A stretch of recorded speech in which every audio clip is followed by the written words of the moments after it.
वरुथनी एकादशी। बोलो विष्णु भगवान की जय। बैसाख मास के कृष्ण पक्ष की वरुथनी एकादशी को अत्यंत पुण्यदायिनी और सौभाग्य प्रदायिनी कहा जाता है। इस दिन भक्ति भाव से भगवान मधुसूदन की पूजा की जाती है। वरुथनी एकादशी का व्रत करने से भगवान मधुसूदन की प्रसन्नता प्राप्त होती है।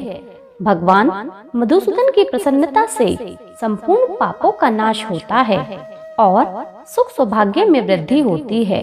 कामदा एकादशी का संपूर्ण वृतांत सुनने के पश्चात महाराजा युधिष्ठिर ने भगवान श्री कृष्ण से विनती की, हे मधुसूदन, अब आप मुझे बैसाख मास के कृष्ण पक्ष की एकादशी का नाम, व्रत विधान और पुण्य प्रताप के बारे में विस्तार पूर्वक बताइए। मधुसूदन भगवान श्री कृष्ण ने कहा, हे राजेश्वर, इस एकादशी का नाम वरुथनी एकादशी है।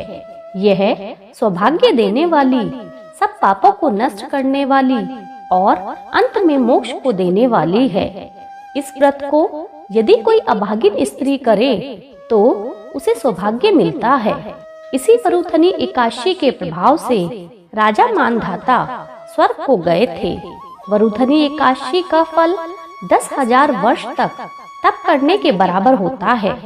कुरुक्षेत्र में सूर्य ग्रहण के समय 1,00,000 भार स्वर्ण दान करने से जो फल प्राप्त होता है, वही फल वरुथनी एकादशी का व्रत करने से मिलता है।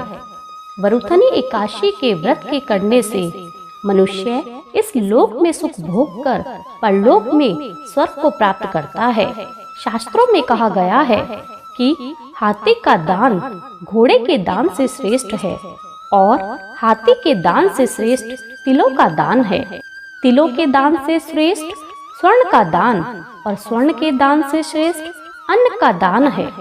अन्न के दान के बराबर कोई दान नहीं है। अन्न के दान से देवता, पितर और मनुष्य तीनों तृप्त हो जाते हैं। शास्त्रों में इसको कन्यादान के बराबर माना गया है। वरुथनी एकादशी के व्रत से अन्नदान तथा कन्यादान दोनों के योग के बराबर फल मिलता है। जो मनुष्य लोभ के वश में होकर कन्या का धन लेते हैं, वे प्रलय काल तक नरक में वास करते हैं या उनको अगले जन्म में बिलाव का जन्म भोगना पड़ता है। जो मनुष्य प्रेम एवं धन सहित कन्या का दान करते हैं, उनके पुण्य को चित्रगुप्त भी लिखने में असमर्थ है। वरुथनी एकादशी की कथा। प्राचीन काल में नर्मदा नदी के तट पर मानधाता नामक राजा राज्य करता था।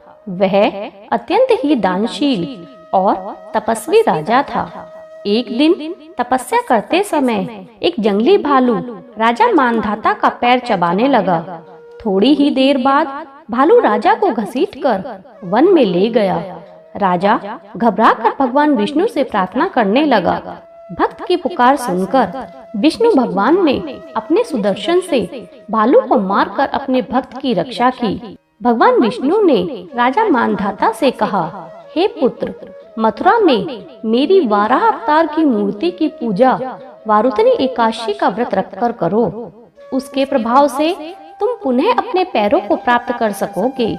यह तुम्हारा पूर्व जन्म का अपराध था। विष्णु भगवान की बातों पर अमल करते हुए वरुथनी एकादशी के दिन राजा ने इस व्रत को अपार श्रद्धा से किया और अपने पैरों को पुनः प्राप्त कर लिया। वरुथनी एकादशी का व्रत करने वालों को दशमी के दिन निम्न वस्तुओं का त्याग कर देना चाहिए। कांसे के बर्तन में भोजन करना, मांस, मसूर की दाल, चना, शाक, शहद, दूसरे का अन्न, दूसरी बार भोजन करना एवं स्त्री प्रसंग।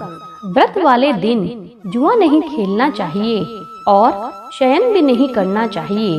उस दिन पान खाना, दातून करना, दूसरों की निंदा तथा चुगली करना एवं पापी मनुष्य के साथ बातचीत करना सब त्याग देना चाहिए। उस दिन क्रोध तथा झूठ नहीं बोलना चाहिए। हे राजन, जो मनुष्य विधिवत इस एकादशी का व्रत करते हैं, उनको स्वर्गलोक की प्राप्ति होती है। अतः प्रत्येक मनुष्य को यह व्रत अवश्य करना चाहिए तथा पापों से डरना चाहिए। इस व्रत के महात्म्य को पढ़ने और सुनने मात्र से 1000 गोदान का फल मिलता है। इसका फल गंगा स्नान के फल से भी अधिक है। बोलो विष्णु भगवान की जय।